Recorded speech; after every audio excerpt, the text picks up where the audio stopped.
روانشناسی چیست؟ وقتی کلمه روانشناسی به گوشتون میخوره، چه صحنه‌ای توی ذهنتون پدید میاد؟ یه فردی که داره رمز و راز خوشبختی و عشق ورزیدن و بهتر درس خوندن و ثروتمند شدن و موفقیت رو بهتون میگه؟ یا یه فالگیری که ادعا میکنه با دونستن ماه تولدتون یا دیدن کف دستتون میتونه بهتون بگه که چه آدمی هستین و آیندهتون رو هم پیش بینی کنه؟ یا شاید هم تصویر یه مرد شیک‌پوش در اتاق درمان به ذهنتون بیاد که با دیدن چشماتون متوجه میشه شما چه آدمی هستین. همه این آدما ادعا میکنن که دارن از روانشناسی استفاده میکنن. اما ما چطور میتونیم اطلاعات مفید رو از این دریای عقاید، کلک‌های بازاریابی و مزخرفات تمام عیار جدا کنیم؟ دونستن این که روانشناسی چی هست میتونه بهمون کمک بکنه.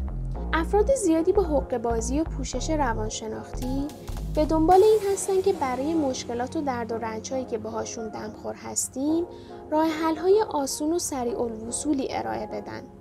دادن برنامه موفقیت میتونه یکی از نمونه‌های این داستان باشه.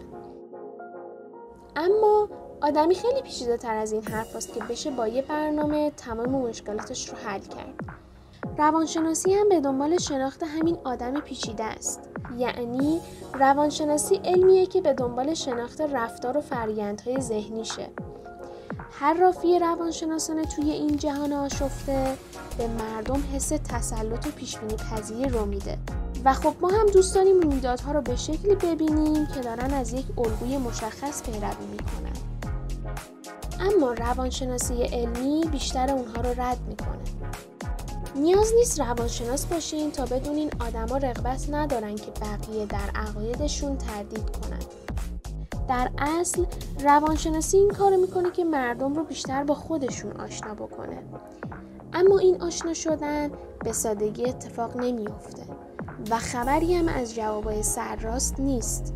اتفاقاً بیشتر از این که جواب بده سوال میپرسه و همین سوال پرسیدن ها چالشیه برای فکر کردن به خودمون و بقیه.